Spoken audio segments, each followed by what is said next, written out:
ತಾರೀಕು ಭಾನುವಾರ ಚನ್ನಪಟ್ಟಣದಲ್ಲಿ ತಾಲೂಕಿನ ಜನತೆಗೆ ಕೃತಜ್ಞತಾ ಸಮಾವೇಶವನ್ನು ಏರ್ಪಡಿಸಿದ್ವಿ. ಕಳೆದ ಉಪಚುನಾವಣೆಯಲ್ಲಿ ತಾಲೂಕಿನ ಜನ ಕಾಂಗ್ರೆಸ್ ಪಕ್ಷದ ಅಭ್ಯರ್ಥಿಯಾಗಿದ್ದ ನನಗೆ ಆಶೀರ್ವಾದ ಮಾಡಿ ಈ ತಾಲೂಕಿನ ಶಾಸಕನಾಗಿ ಕೆಲಸ ಮಾಡಲು ಅವಕಾಶ ಮಾಡಿಕೊಟ್ಟಿದ್ದಾರೆ. ಹಾಗಾಗಿ ಚುನಾವಣಾ ಸಂದರ್ಭದಲ್ಲಿ ಹಲವಾರು ಭರವಸೆಗಳನ್ನು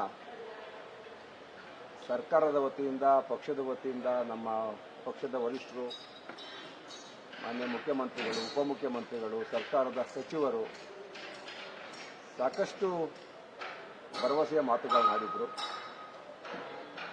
ಚುನಾವಣೆ ನಂತರ ಜನಗಳಿಗೆ ಅಭಿನಂದನೆ ಸಲ್ಲಿಸಬೇಕು ಅಂತೇಳಿ ತಾಲೂಕಿನ ಕಾಂಗ್ರೆಸ್ ಪಕ್ಷದ ಘಟಕ, ಜಿಲ್ಲಾ ಘಟಕ ನಾವೆಲ್ಲ ಕುಂತು ಮಾತಾಡಿ ಕಾರ್ಯಕ್ರಮವನ್ನು ಏರ್ಪಾಡು ಮಾಡಿದ್ದೀವಿ.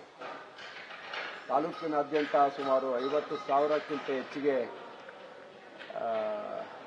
ಜನಸಾಮಾನ್ಯರು, ನಾಗರಿಕರು ಸೇರ್ತಾರೆ ಅನ್ನೋ ಒಂದು ಆತ್ಮವಿಶ್ವಾಸ ನಮ್ಮದು. ಆ ಪೂರ್ವ ಸಿದ್ಧತೆಯಾಗಿ ಇವತ್ತು ಮಾಧ್ಯಮದ ಮುಖಾಂತರ ಈ ವಿಚಾರವನ್ನು ತಾಲೂಕಿನ, ಜಿಲ್ಲೆಯ ಜನತೆಗೆ ತಿಳಿಸಲಿಕ್ಕೆ ನಮ್ಮನ್ನು ಕರೆದಿದ್ದೀವಿ. ಒಂದು ಸರ್ಕಾರದ ಗಮನವನ್ನು ಹಲವಾರು ವಿಚಾರಗಳಲ್ಲಿ ಸೆಳೆಯತಕ್ಕಂಥದ್ದು. ಮೊದಲನೇದಾಗಿ ರಾಜ್ಯದಲ್ಲಿ ಅತಿ ಹೆಚ್ಚು ಹಾಲು ಉತ್ಪಾದನೆ ಮಾಡ್ತಕ್ಕಂಥ ತಾಲೂಕು ನಮ್ಮದು.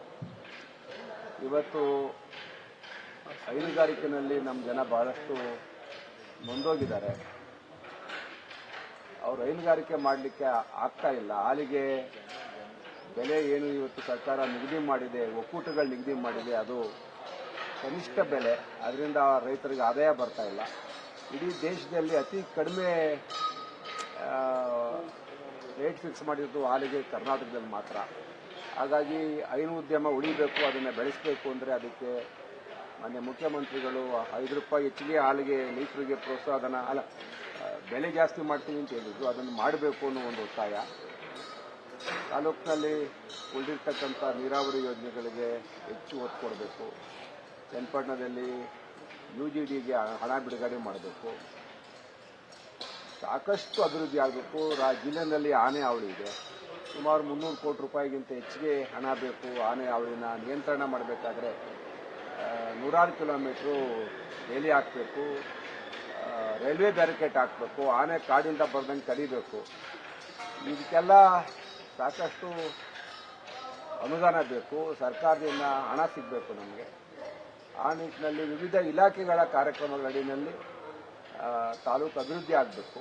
ಎಲ್ಲ ದೃಷ್ಟಿಯಿಂದ ಈ ಕಾರ್ಯಕ್ರಮವನ್ನು ಸರ್ಕಾರದ ಗಮನ ಸೆಳೆಯತಕ್ಕಂಥದ್ದು, ಸಾರ್ವಜನಿಕರಿಗೆ ಅಭಿನಂದನೆ ಸಲ್ಲಿಸತಕ್ಕಂಥದ್ದು, ನಮ್ಮ ಕಾರ್ಯಕರ್ತರುಗಳಿಗೆ, ಮುಖಂಡರುಗಳಿಗೆ ಶಕ್ತಿ ತುಂಬತಕ್ಕಂಥ ಕೆಲಸ.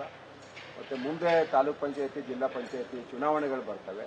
ಆ ನಿಟ್ಟಿನಲ್ಲಿ ಪಕ್ಷ ಸಂಘಟನೆ ಇದೆಲ್ಲ ಮನಸ್ಸಲ್ಲಿ ಇಟ್ಕೊಂಡು ಈ ಕಾರ್ಯಕ್ರಮವನ್ನು ಆಯೋಜನೆ ಮಾಡಿದ್ದೀವಿ.